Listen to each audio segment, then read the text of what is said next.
they had the Watts festival at Will Rogers. Okay, but the best place that was a really tough was the Black Arts Festival at MacArthur Park, which is right there, Alvarado between 7th and Wilshire. See, but what happened is when Raymond and them first got started, good, they started coming to the Black Arts Festival. See, everybody was kicking it downtown. See, downtown, no, that's not downtown, but it's close to it. Right down there, you had in the Westlake District is what you call it. In fact, I forgot to tell you, I went to the Park Theater and the Westlake Theater on Alvarado right there. And then also now that you got me good, the one that's on the Wilton Theater, Western and Wilshire. Yeah. See, and then I went to all those theaters in Hollywood too. I forgot, you got to tell you all that. But anyway, that's neither here nor there. But see, we used to go down, and Raymond and them came down there, and they're cripping and blah blah blah blah blah, and as a result, you're supposed to come to party. It's not where you're from; it's what you came for. See, and not them so much, but other people, and a few hassles went down there, and so the Black Arts Festival was canceled. See. And that was the best thing out of all of them. The Watts Festival was all right. The first 4 Watts Festivals I missed because I was in jail. That was 66, 67, 68, 69. Okay. Then I came to the 5th one. Me and my girlfriend, she was half black and Mexican. Okay. We come to the park. I'm standing up there. About 15 minutes, I hear somebody say, "Oh, look what we have here. Bird from Slauson." And I look around, and I got a dude standing around me. I said, "Man, what you doing?" So I came to the park. Then some of my homeboys was there, and they surrounded them. But then some motorcycles surrounded my homeboys. See, and I just stayed there for about 45 minutes, at the festival. Okay, and then what happens is now Tommy Jaquette, okay, when he opened up the Watts Festival office, when it got going good, 'cause I missed the first 4. Okay, I'm walking down Florence, right here by Florence and Compton, and I'm bebopping by, and it used to be a 5 and dime there. And I just happened to look, and it says Watts Festival office. And I looked up, and I walked in, and said, "What is this?" He said, "Well, this all." I said, "Well, this ain't what you doing down here?" He said, "Well, oh man, I looked all around Watts, and I looked around, and he said I couldn't find a building or anything that was, a nice size, a good building for, for a certain amount of money. In other words, the building wasn't up to the standard, but the rent was high. But down right here, I found a building that was suitable with suitable rent." I said, "All right." And so I didn't think nothing, so I went on. About 3 weeks later, I'm walking by there, and he hollered, "Bird, bird." I said, "What?" And I stopped and thought, he said, "Man, some of your homeboys been by here, man. They're talking about kicking my ass and stuff. This ain't no Watts." I said, "Yeah, I know." I had to laugh at him because the way he was talking. I said, "Well, man, you moved it down here and everything." So as a result, he ended up moving away from there because the homeboys wasn't going for it. I didn't care. See, I'm not territorial in the sense that you have to be specifically from around here to be down here or else get out from down here. See, I'm not like that, where a lot of people are.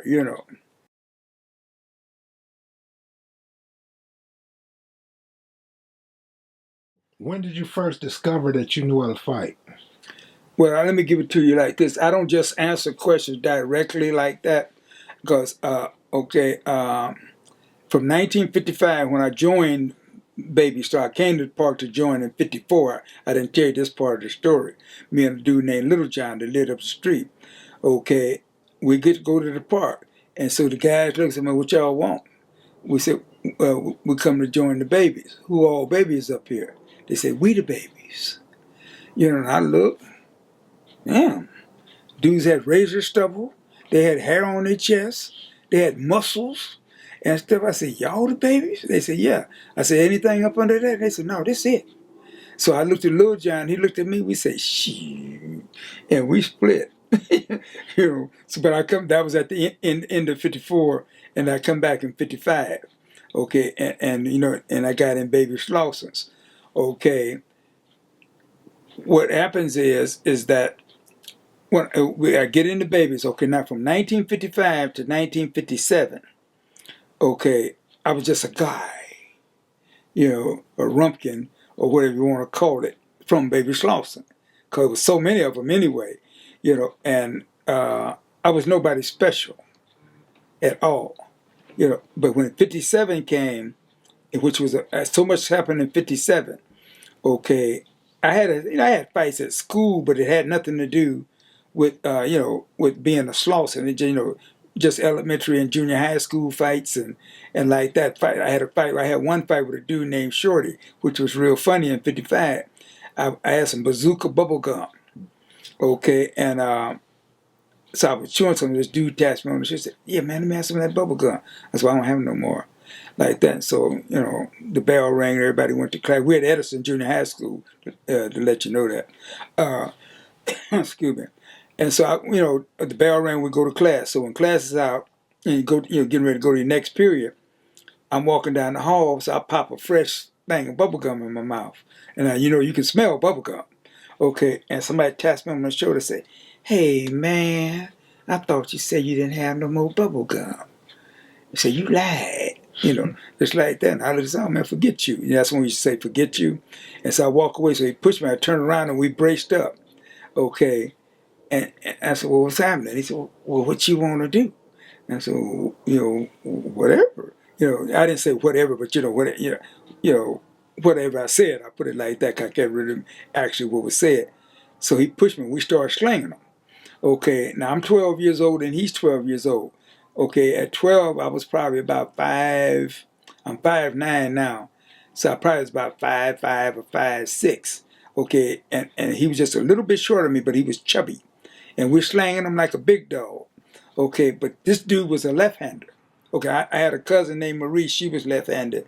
I think only, you know, people that I knew was left-handed, only had seen a couple of them, you know. So this dude is left-handed, and we boogieing, you know, and everything. But see, a left-handed dude, hey man, I thought I was fighting an octopus. You know, and we were, and he came out of nowhere and bam! I had already busted his nose, and he socked me in my eye, and I had a black eye. When I came home, my father busted up. He said, "Yeah, somebody got that ass, huh?" You know, and I was mad, you know. But then what I did from right then, and when I found out that was a left-handed dude, I started watching people.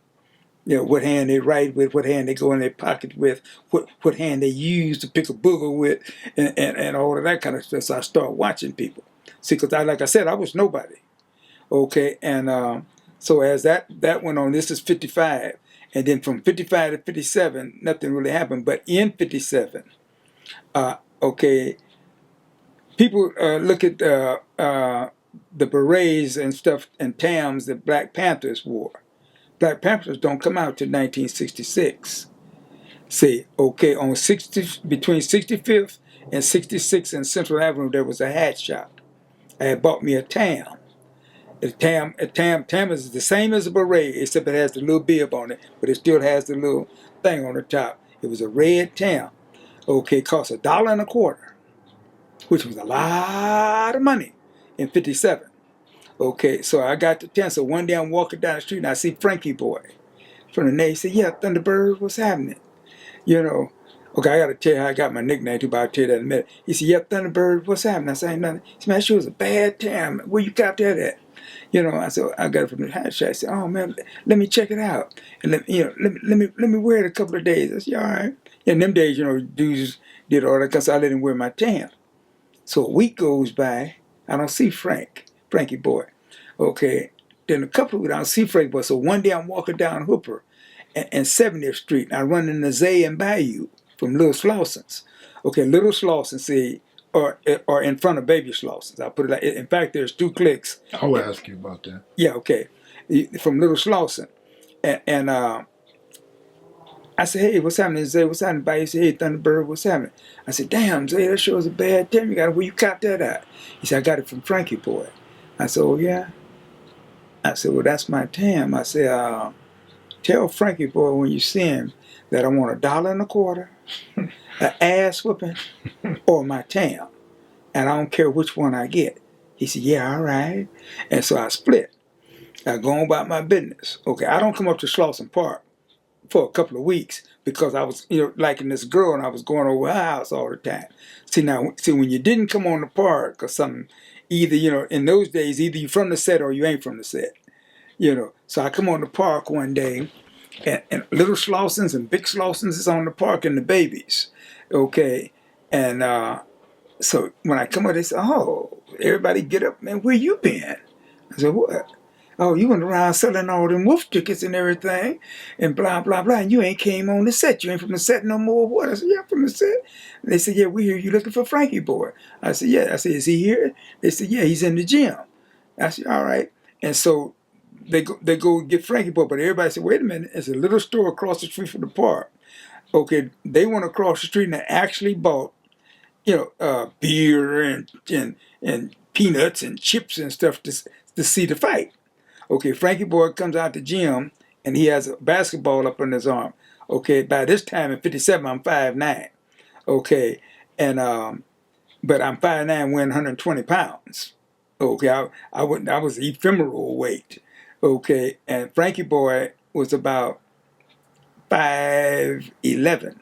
Okay, but he's muscular, real pretty, what they call it, pretty nigga, and stuff. And he can slam it, and he's a little Slauson. See, okay, and which he wasn't that much older than me. Because little Slausons are like 1 to 1.5 to 3 years older than me. But anyway, he comes out the gym and said, yeah, I heard you was looking for me. I said, yeah. He said, I heard you wanted $1.25, or ass whooping, or your town. I said, yeah. He said, well, I ain't got no $1.25, and I ain't got no town. And I fired on him. Okay, and we started doing it. Okay, if you ever talk to any other homeboy, they'll tell you that's the longest fight they ever seen. Mm-hmm. Okay, so we get in a hassle, and so they put us off the park. So we kept fighting, and the crowd kept moving, and we kept fighting. We fought from 62nd and Hooper to 70th and Hooper. Okay, which is across gauge and such, and we kept on fighting. See, the thing is that I could not whip him. See, in fact, he busted all the skin on the inside of my mouth, but he never knew it because I kept biting the skin and I kept swallowing the blood and stuff. But see, I was too quick with my hand. I didn't know this, I was too quick with my hands for him. Okay, he was more muscular, bigger, and everything, but I was on him, and I wouldn't back up. See, I'll make it short. Is he could whip me, see, but I wouldn't let him. Mm-hmm. See, okay, now I leave the park. I don't think nothing of it. I didn't get no town, and really I didn't get no ass whooping, and I didn't get $1.25. But that fight right there, in 2007, okay, one of my homeboys from Little Slauson, Frenchie, was bringing some pictures for our reunion, and he just came out of the blue. He said, man, you know that fight you had with Frankie boy? I said, that was 50 years ago. He said, yeah, I know. He said, but when you left the park, he said, everybody from Little Slauson and everybody from Big Slauson say, we're going to have to watch that nigga there. They said, we're going to have to watch him. See, the thing was, and like Kumasi says, excuse me, he said, man, you had no business fighting Frankie boy. You couldn't whoop him there, but see, I made a statement. I say, I wanted to ask whooping $1.25 of my town. Because it's on, and I stood up to it. I never backed down. And so, and that was the beginning of something. See, and some more incidents happened in '57 about fights. And okay, I'll mention this one because this was at the Fox Florence Theater. There's a dude. Okay, now this particular dude, Little Slausons, Ralph Chestnut. He's Morris Chestnut, that actor. That's his uncle. Okay, he's from Little Slausons. Okay. Same situation. I came up to the Fox Theater. I got on white khakis. I had my mother and them had from Silverwood's store downtown, which is a Jewish store. And like I told you earlier, I'm an only child. See, my parents were dressers, all aside from being travelers. I had on this green corduroy coat with the leather patch elbows and the trim and the leather buttons and stuff. And it was avocado green corduroy. And I come up to the Fox Theater. And so I'm out front, and Ralph Chestnut is standing out. He said, "Yeah, Thunderbird." He said, "Man, that shows a bad piece right there. That's dap, man." Just like they said, "Yeah, let me check it out. Let me try it on." Okay, so he tries it on. Okay, now he was about the same height as me, but he was thick. And, so, and I'm still 120 pounds, but I had wide shoulders. So he takes the coat on, takes it and puts it on. He said, "Oh man, this is boss." He said, "Thanks." I said, "Thanks." I said, "Man, let me have my coat." And he said, yeah, and he pushed me, and I fired on him. And so he's trying to get me, and I'm ducking and dodging. And I ran a set, and he swung and missed. And I ran another set, and he's trying to get me, and Roach comes out of the theater, and Roach was a leader of Little Slausons. Okay, Roach, and so Roach, the way that Roach talked, he said, "What's going on, man? What's going on?" I said, "Well, he got my coat, man." He said, "Oh, Ralph, that's Thunderbird from the Babies, man." I said, "I told you guys about messing with the Babies, man. Give him his coat, Ralph." Just like that. And so Ralph gives me my coat. And in those days, you don't say, "Oh, yeah, thanks a lot, man. Yeah, right on, brother." You didn't say that. I just looked at Roach, and I got my coat, and I did like that, and I split. Okay, see, I kept getting in hassles with guys that were tough guys, see, but I would fight them. And I said, because I couldn't come home and get nobody. And see, all of my boy cousins are 5 or more years older than me, or 5 or more years younger than me. See, and so I had nobody to come get. See, and so I had to get out. See, and I continued like that further on.